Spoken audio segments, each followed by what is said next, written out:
अस्सलामुअलैकुम। अस्सलाम वालेकुम। सब लोग जो हया की वजह से परेशान थे, हया की आवाज़ पर उसकी ओर मुतवज्जा हुए। हया बच्चे कहाँ चली गई थीं आप? कुछ अंदाज़ा है हम सब कितना परेशान हो गए थे? शाहिद साहब की डांट पर हया को फिर से रोना आ रहा था। एक तो आज पहले ही उसका मूड खराब है, ऊपर से सब उसे डांटने लग गए हैं। सॉरी, यकलफ्जी जवाब देकर हया जल्दी से अपने रूम में चली जाती है। पीछे सब उसे हैरत से देखते हैं कि पहले तो हया ने कभी ऐसा नहीं किया, फिर आज ऐसा क्या हो गया। आप सब लोग परेशान मत हो, उसका शायद यूनी में किसी से झगड़ा हो गया है, इसलिए उसका मूड खराब है, ठीक हो जाएगी। सबको परेशान देख शहीर सबको तसल्ली देता है, पर हकीकत में तो वो खुद भी अंदर से परेशान था कि आखिर क्या हुआ है। हया ऐसी तो नहीं कि हर बात पर रोने लग जाए, इस पर तो किसी की डांट का असर भी नहीं होता था, फिर आज क्या हुआ। बाद में हया से बात करने का इरादा कर वो अपने रूम में चला जाता है। पीछे बाकी सब भी अपने अपने काम से लग जाते हैं, पर सब ही हया के आज के रवैये से परेशान थे। हया अपने कमरे में आके बेड पर औंधे मुंह लेटकर रोने लग जाती है। उसे समझ नहीं आ रहा था उसे रोना किस बात पर आ रहा है, क्योंकि सर आलियान पहले शख्स नहीं थे जिन्होंने हया को प्रपोज किया। पहले भी ऐसा बहुत बार हो चुका है, फिर उसे आज इतना गुस्सा और रोना क्यों आ रहा है? शायद अब वो थक गई थी कि जिसके लिए वो हर किसी को ठुकरा रही है उसे कोई फर्क ही नहीं पड़ता। पर अब उसने भी सोच लिया था कि अब जो उसकी फैमिली चाहेगी वही होगा। यही सब सोचते रोते हुए कब उसकी आंख लगी उसे पता ही नहीं चला। उसकी आंख दरवाजा खटखटाने की आवाज़ पर खुली थी। उसने उठकर दरवाज़ा खोला तो शाहिदा बेगम परेशान सी अंदर आईं। हया, तुम ठीक हो ना? दरवाज़ा क्यों नहीं खोल रही थी कब से? शाहिदा बेगम परेशानी से पूछती है। मामा, मैं सो गई थी इसलिए नहीं खोल रही थी दरवाज़ा। हया उन्हें जवाब दे के वॉशरूम में चली जाती है। थोड़ी देर बाद फ्रेश होकर बाहर आती है तो शाहिदा बेगम उसी के इंतज़ार में बैठी हुई थी। हया को उन्हें देख शर्मिंदगी होती है कि उसने अपनी वजह से सबको परेशान कर दिया है। सॉरी मामा, मेरी वजह से आप सब परेशान हो गए। हया उनके पास बैठते शर्मिंदा लहजे में कहती है।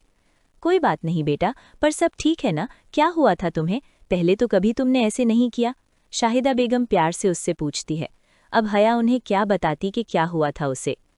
नहीं मामा, वो बस यूनिवर्सिटी में एक लड़की से झगड़ा हो गया था मेरा, तो गुस्से में समुंदर चली गई थी। आप तो जानती हैं वहाँ वक्त का पता ही नहीं चलता मुझे।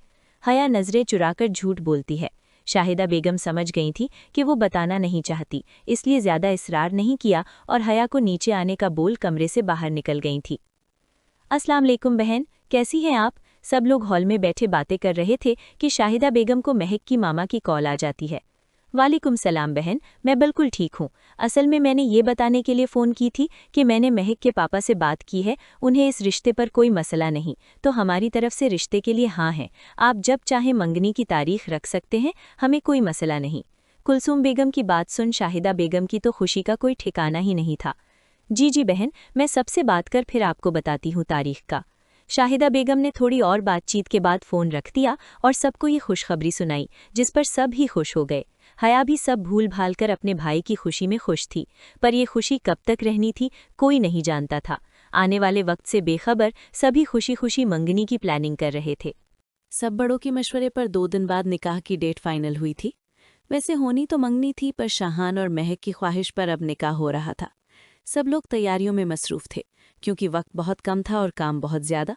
अभी भी सना बेगम और शाहिदा बेगम बाजार आई हुई थी निकाह की शॉपिंग करने। हया ने अपनी शॉपिंग कल करने का कहा था, इसलिए वो आज नहीं आई। ये सुबह 10 बजे का वक्त था। पूरे घर में गहमा गहमी थी। आखिर घर की पहली शादी थी, सभी अपने काम में मसरूफ़ थे। हया को भी कल वाली सारी बातें भूल गई थी, अब याद था तो बस अपने भाई का निकाह। दोपहर 1 बजे मिशेल और हया सारिम और शहीर के साथ शॉपिंग मॉल आई हुई थी निकाह की शॉपिंग करने। दोनों ने एक जैसे ड्रेस लेने का सोचा था। ये अच्छी नहीं है। अभी मिशेल ने एक स्किन कलर का ड्रेस उठाया ही था कि सारिम ने कहा, जिस पर मिशेल ने घूर कर उसे देखा, जबकि हया बहुत गहरी नज़रों से अपने भाई को देख रही थी, जो लड़कियों की शॉपिंग से चिढ़ता था और आज इतनी दिलचस्पी से राय दे रहा है। हाँ मिशेल, ये ड्रेस इतनी अच्छी नहीं है। हया को भी सारिम का साथ देख मिशेल गुस्से से दोनों को देखती है। उसे ये ड्रेस बहुत पसंद आई थी, पर अब हया और उसने एक जैसे ड्रेस लेने थे, इसलिए उसे कुर्बानी देनी पड़ी। पूरा दिन ख्वार होने के बाद आखिरकार उन्हें एक खूबसूरत सी बेबी पिंक कलर की शॉर्ट फ्रॉक पसंद आ गई। इस पर मैचिंग में सिंपल सी ज्वेलरी और सैंडल लेकर फाइनली उन्होंने अपनी शॉपिंग खत्म की। फिर इन लोगों ने कैफ़े से लंच करने के बाद घर की राह ली, जहाँ कोई हया का मुंतज़िर था। अस्सलाम वालेकुम। मिशेल को उसके घर छोड़ अब वो लोग अपने घर आए ही थे कि अपने सामने अजनबी लोगों को देख सलाम किया, जबकि हया तो सर आलियान को अपने घर में देख गुस्से से लाल हो गई थी और ऊपर से सर आलियान की स्माइल उसे और गुस्सा दिला रही थी। आ गए तुम लोग, जाओ कमरे में जाकर सामान रखो, शाहिदा बेगम हया को गुस्से में देख कहती है। अरे बहन, थोड़ी देर हमारे साथ बैठने देना, इधर आओ बेटा, मेरे पास बैठो थोड़ी देर। फरजाना बेगम यानी आलियान की माँ हया को अपने पास बुलाती है, जिस पर हया अपने गुस्से को कंट्रोल कर उनके पास बैठती है। माशाल्लाह माशाल्लाह बहन, बहुत प्यारी बेटी है आपकी। फरजाना बेगम की बातों से शहीर को कुछ गलत होने का एहसास होता है, पर अभी वो कुछ कर नहीं सकता था। शाहिदा, हया को बुला लाओ, मुझे बात करनी है उससे।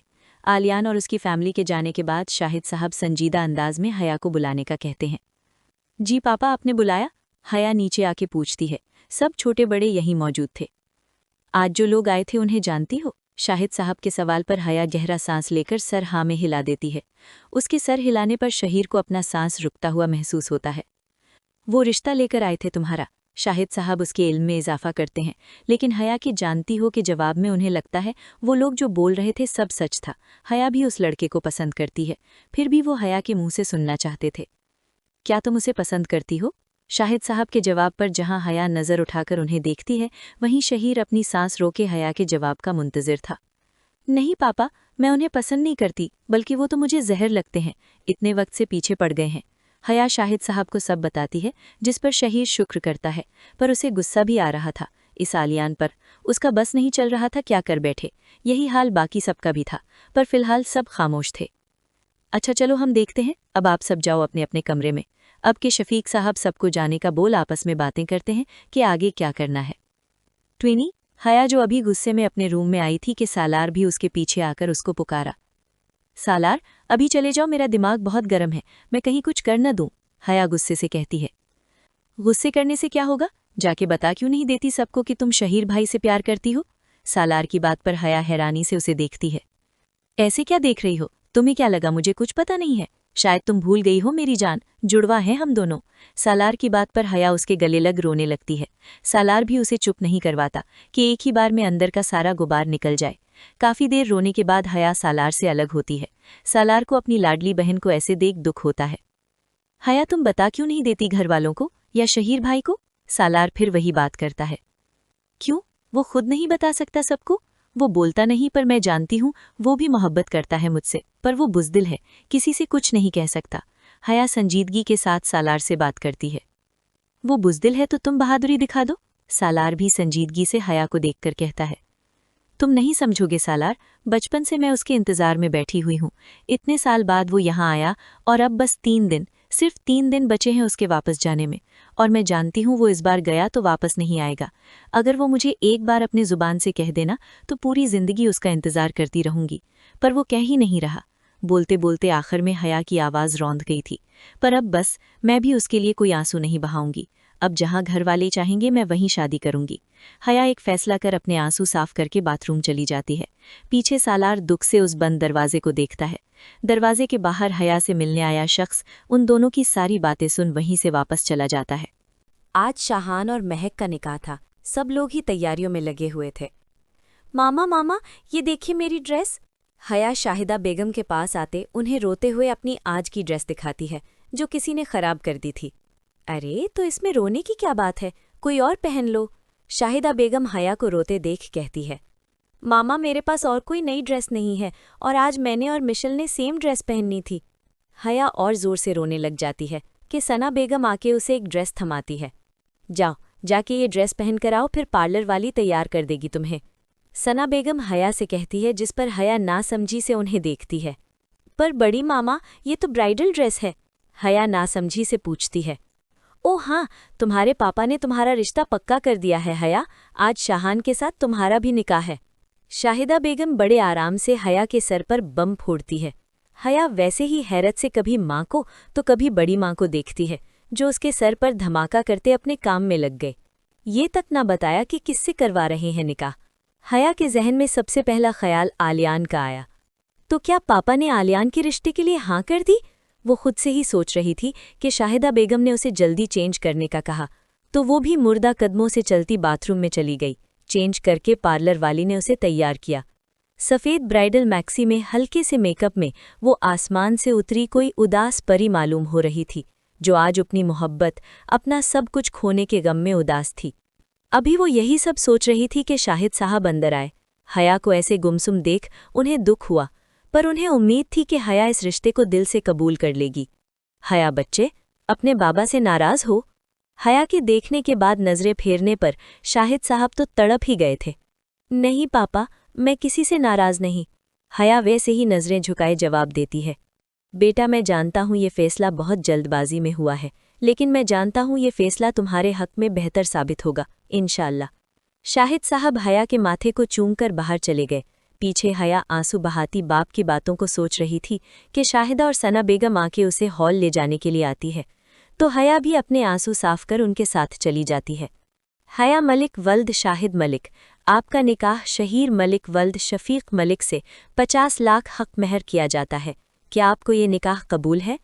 हया जो अपनी मोहब्बत के गम में बैठी थी, मौलवी साहब के अल्फाज सुन हैरानी से उन्हें देखती है। उसे लगता है उसके कान बज रहे हैं। वो उसी हैरानी में थी कि मौलवी साहब फिर उससे पूछते हैं, जिससे वो होश में आते 3 दफ़ा कबूल है कहती है। इधर यही अल्फाज जब शहीर से पूछे जाते हैं तो उसे यकीन ही नहीं आता कि इतनी आसानी से उसे अपनी मोहब्बत मिल गई। वो खुदा के शुक्र अदा करते कबूल है कहता है। शाहान और महक का निकाह पहले ही हो चुका था। महक और हया को स्टेज पर ले जाया जा रहा था। हया तो अभी भी शौक में थी कि आखिर ये सब कैसे हुआ, लेकिन जो भी हो, दिल ही दिल में हया खुदा का बहुत शुक्र अदा कर रही थी कि खुदा ने उसे उसकी मोहब्बत दे दी। शहीर ने जब हया को देखा तो देखता ही रह गया। आज वो उसे कोई परिस्तान से उतरी परी लग रही थी, जो खुदा ने उसके नसीब में लिखती थी। वो खुदा का जितना शुक्र अदा करता कम था। जैसे ही महक और हया स्टेज के पास पहुंची तो शाहान और शहीर ने अपने आगे अपना हाथ किया। हया और महक के हाथ थामने पर सब लड़कों ने हूटिंग की, जिस पर हया और महक ने शर्मा कर अपना चेहरा नीचे कर लिया। हया खुश थी, बहुत ज़्यादा खुश, आने वाले वक्त से बेखबर कि आने वाला वक्त उसे कितना बड़ा दुख देने वाला था, पर उसे अपने रब पर यकीन था। वो जो करेगा उसके हक में बेहतर होगा। अगर आपको आज की कहानी पसंद आई हो तो हमारी वीडियो को जरूर लाइक करें और चैनल को सब्सक्राइब करना मत भूलिएगा। मिलते हैं कल एक नई कहानी के साथ। अल्लाह हाफिज।